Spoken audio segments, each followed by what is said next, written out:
What is up, you guys? Welcome back to another video. My name is Chris, as always with me, Liam. And today we are diving into Season 2 of The Handmaid's Tale, Episode 3. If you're just tuning in for the first time, welcome. If you're joining us again, welcome back. We're a show about shows, and we are currently going back through The Handmaid's Tale. I'll just kind of give you a quick update, couple of seconds. I watched Season 6 blind. Liam has seen every episode all the way through the series. We love the experience of kind of the two different mindsets going into that season, and you guys did too. And so now, on your request, we're going back through and watching them all in real time, getting my reaction, getting Liam actually starting to remember some things that happened. He's like, I don't remember that happened. So it's been kind of cool. And of course, you guys in the comments have been absolutely awesome, sharing your input, sharing your theories, sharing your beliefs on what's going on, and it's been great to engage with you. Even more so that we did a live at the end of Season 1, and that was a blast to actually chat with you guys about it. We'll do it again at the end of Season 2. So, if you're not subscribed, go ahead and do so. That's so you join us on this journey. If this video was awesome, best way to let us know that was hit the like button, and the comments is where you can join us in the conversation. Without further ado, let's do it. Yeah, so this episode was a whole lot of like flashbacks and current scenes of June and her mom and the activism portion, but the opening scene I really enjoyed because it shows June getting back to herself and with the exercise starting to run. And her Rocky montage, that's what I thought of when I saw it. I'm like, oh, we're training. And then she goes to the memorial, and then shortly after that we see the same thing reflected in Moira, where she's running through Canada. I was disappointed they didn't take the time to have her just stop at that little memorial thing that they had created there also. I was like, maybe it was too on the nose if they did that. I don't know. Yeah, I think it wants to reflect that they're in two different places mentally, where maybe Moira is already trying to forget that stuff and move forward. June's still very much a part of it. It's kind of how I perceived it, but I mean, I could be looking into it way too deep. Sometimes I do that. We do that sometimes on this channel. I definitely do that a lot. No, I would agree with you. This episode, for me, was kind of slow, but it was slow because a lot of it was just like flashing back or June being stuck in one place for a while. And so that kind of felt a little slow, although the story did progress and we got the really exciting cliffhanger at the end. But I thought it was very interesting to see the dynamic between June and her mother. It very much was one of those situations that I personally could reflect on, where it's like, no matter what I do, no matter how much I achieve in my life, it's never good enough because it's not the thing you thought I should do. Their mom kind of, you notice that? Yeah. Yeah. I personally felt that. I was like, whoa, okay, June, I get it. Yeah, the reason I reacted the way I did was I was attempting to see that in your side. Oh, yeah. I might never ring that. Yeah. Okay. Yeah. That's a little different. All right, and one more thing I want to talk about the scene with at the beginning is just June and Nick, and he's like, why'd you let me sleep in? And I've got to go. Or she's like, oh, it doesn't serve me anything to wake you up because then you're just going to leave. Yeah. It's not a win for me. I thought that was funny. No, yeah, that's, if I didn't, remove all of their circumstances and just put Nick and June in a room, they're very flirtatious, very lovey, very caring. And that to me is like the banter of a married couple, where it's like, well, if I woke you up, then you'd have to leave for work and then I wouldn't get you, get more time with you kind of thing. So that was cool to see. That's you can tell that they genuinely care about each other in a world that's destroying everything around them, literally just evil all around them. They found each other, this little bit of sanctuary and happiness with each other. Yeah. And then he gives her the warning right before he goes, hey, look, this isn't definite, but I'm pretty sure Mayday's going to move you soon. Just kind of be ready. Yeah. And then shortly after that, the old truck driver guy comes back again. He's like, hey, pack your ship. She's like, oh, I got shit upstairs. Don't worry about it. I'll get it later. Just get in now. Yeah. Then takes him, goes to middle of nowhere, and she's got to wait again. Yeah, like an old storage barn. Seems like maybe the Department of Transportation goes a lot of road signs and different types of signs in there. But who knows? It's, Gilead, so they could have just took all the old world stuff down and threw it in there. But yeah, she gets left in a very leaky shed, staring at signs, and then she's ultimately walks over to the Salem sign, and we hear a boding voice in the background, are you a good witch or bad witch? Very, Wizard of Oz vibe. And turns out, just another person caught up in the shit, a good person stuck in a bad society. We reluctantly get to meet his family. June does her final stand in front of the truck. I was like, this chick's gonna get herself hit by a car right now. But he finally allows her to get into the van. I was feeling for that dude at the time. I'm like, man, he's got something that he doesn't want to lose. Otherwise, he would just help her. I'm like, there's something deeper going on. And then you realize he's got a family and there's, other things happening behind the scenes. Well, he says something to her. He's like, there are two types of people that do this. It's either really brave or really stupid. And a lot of times it's both. But I bring that up because later on when he's with the family and he's getting ready to go church with his family, she goes, well, which are you then? And he's like, well, I'm definitely not brave. Yeah. Yeah, that's a good line. And that's pretty much the last of what we see of them in this episode. Yeah, and then she steals an outfit from her and runs. So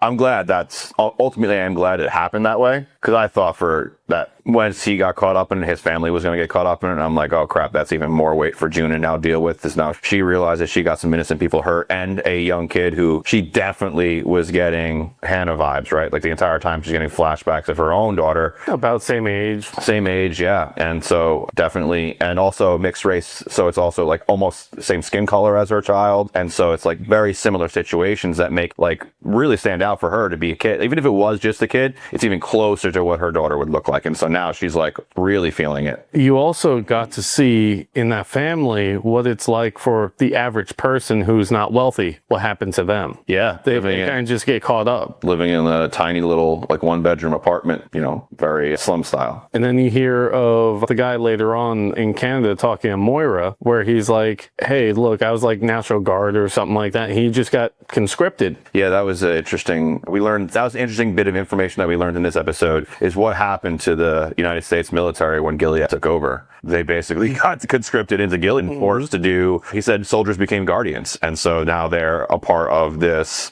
tyrannical leadership. And, it's sad because a lot of the writing is so good, and it makes it sad because this is now 2 episodes back to back where we're learning that, there's these gay men who are actually having to put down or even kill other gay people or other LGBT people because of what society's telling them, even though they're gay too, or, whatever the situation may be. Yeah, he's like, at first it was kind of normal, and then pretty much before he knew it, they were hanging people on walls. Yeah, and one of them was someone he had dated. Yeah, in college. Yeah, so that was like even more personal for him. Yeah, and then obviously he was one of the lucky ones who was able to escape to Canada and maybe can find a better life for himself after the trauma. Not everybody's so lucky, as we saw with that one driver, and then also the pilot, everybody else who gets caught. Yeah. But right after, let's go back to the hotel. She stole the outfit so that she can escape. She's going through like the train station, stuff like that, and she keeps running into all these other people. But you notice how there's very few handmaids in that area.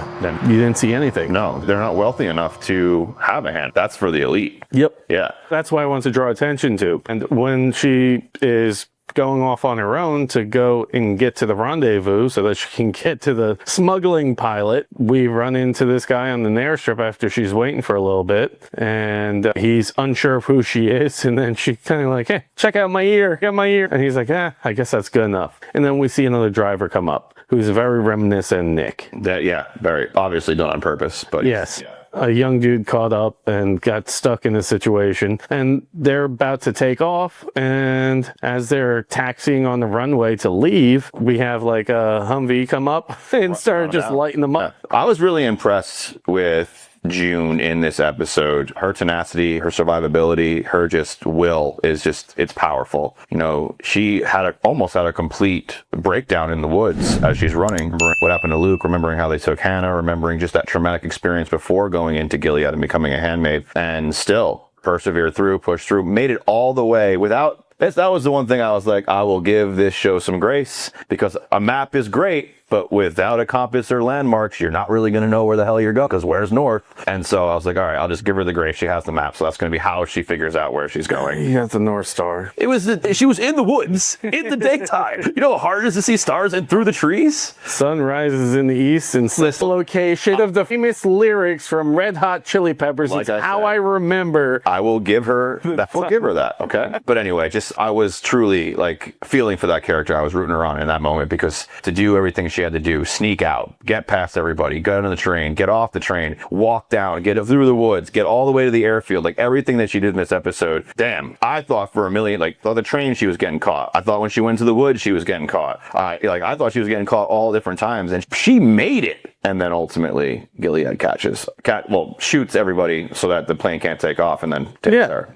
Have the pilot get out, get him on his knees like they're going to restrain him, and just shoots him in the head. Yeah, they have no. So that's the thing. There's no value. He has no value anymore. Yeah, he's a traitor, and he's willing to go against them. So boom. And they're willing to be way more harsh against their own people as well, as you saw with They set examples. Yes, because they don't want defectors. So yeah, that makes. I mean, any tyrannic regime is going to do that. If you're a part of theirs and you like step out of line in any way, they're going to make an example of you so that no one else does that. But before I forget, because I will, the scene with Luke, the mute girl, who was no longer mute. Yes. Yes. What was it? Blessed be the Fruit Loops or something like that? Yeah. And she's like, how long have you been holding on to that one? Yeah, that was a good scene. After she comes back from her... That was an interesting scene too, because she wants connection. She's like looking to feel love, but at the same time, she's so traumatized from what she's been through that she's willing to give but not receive. And I thought that was like, oh, there's some PTSD showing up for sure. There's some trauma bleeding through still, where it's going to take some time before she's willing to, be openly intimate with another person. I thought for sure you'd enjoy that scene. It's the first time you got to see her actually speak, and you got the mute girl. I figured that. Oh, okay. Yeah. Well, I figured you cocked your head a little different, like you weren't following. So I was like, oh, you just jumped back. That's all. Yeah, I was bringing us back so that I can finish out my thought around this. So I wanted you to see that scene because I wanted you to see how much Canada actually does help them. And it just gives them that extra taste of freedom, what they're fighting for. And Moira, as you saw when she was talking to the driver that defected, the one who killed his boyfriend, the guy, he was the college boyfriend, yeah. Yeah. But you get to see her relate to him very much because the whole same-sex relationship and stuff, I'm doing my best to not piss YouTube off. Yeah, well, the algorithm will just shut us down and make our video go away. Yeah, but she relates to him very much because she got forced into the life that she was in when she was in Gilead, the same way he got forced into it. They were forced to do things that they didn't want to do, and which goes against their complete identity of who they are as people. And in that moment, Moira, that's when I believe personally that she's like, all right, I'm all in on helping these people. Like, I feel like she was doing it just to go through the motions, be fat. But now that we're at this point, this is that catalyst moment where she's like, oh, fuck. There are other people that are just like me that still need help. Interesting. And I think that's because I got more foresight into what's coming. Okay. So yeah, I didn't catch that. I just thought she was going through the motions of what it's like to be an American in Canada right now. Kind of like the guy who indoctrinated her when she came in. Indoctrinate might not be the right word. No, he just, what do they call it? He was a social worker, but he really just facilitates her, like, on, I guess, her transfer from Gilead into Canada. Yeah, the reason indoctrination felt real wrong to me after I said it out loud was, yeah, you go through indoctrinations when you're going to companies as a new employee so you can learn the ropes and the way they do things, but also mostly in the context that we see it in Gilead, indoctrination is evil. Yeah, I don't think even companies call it that anymore. They call it onboarding, reception. It's still the same thing. Yeah, because there's like negative context with if you were talking about indoctrinating somebody, I think since the 60s, that's meant like ripping away their identity and making them a puppet. Yeah. But this is one of the few episodes in a while where it's like, fuck, we gotta wait to the next one because we can't go ahead in the episode so we don't mess it up when we're talking about it on the show. I would definitely start bleeding through. So yeah, this was a good cliffhanger because we know that things are about to pop off in the next episode. June got caught. She's going back. 2 months of being away. So I would predict that any of the freedoms and joys and little like silver linings that she was getting while... I see what you did there. Serena Joy. There you go. That she was getting are gone. She's going to be on lockdown, 24/7 surveillance, making sure that nothing happens to the baby. And once that baby is... Basically, she's got a ticking clock. Because once the baby's comes due, I'm sure that after all of this, Fred's intention would be to kill her, to have her killed. And Serena would very much support that because she already hates her. So once they have the baby, they would be very much okay with just disposing of her, just like she was a tool. So one thing I want to ask real quick. When singing Ain't No Holler Back Girl in the car, were you singing in your head too? Yeah, of course. I was. Love me some Gwen stuff. I had to ask. Having her end up with Blake Shelton was one of the craziest twists of my life. Gotta love that. It's good stuff. Love can happen anywhere. Craziest twist. Okay. Well, yeah, because they were both already married. They're both two different genres. It's like these two worlds met on The Voice that I watched with my wife. Anyway. And my final thought around this episode was, to me, it felt like June was finally taking ownership of where she is and her circumstances and realizing that she's the only person who can help her. Yeah, I think this whole episode embodies that. Will she continue to hold on to that, or will it be stripped from her again? We'll see. That's the real question, because I definitely agree she embodied that wholeheartedly this episode. From the opening Rocky montage all the way to the airplane, she was badass this episode. Yep. Started on a high, left on a low. Yep. And we'll see what happens from there, because she's going back to hell now. Back into hell. If you guys enjoyed the video, the like button is how you let us know. We'll join you guys down in the comments as soon as you start typing away down there. And we'll see you on one of these videos right here. Peace. Find the strength hiding in each battle scar. You're not who you were. You've already come far.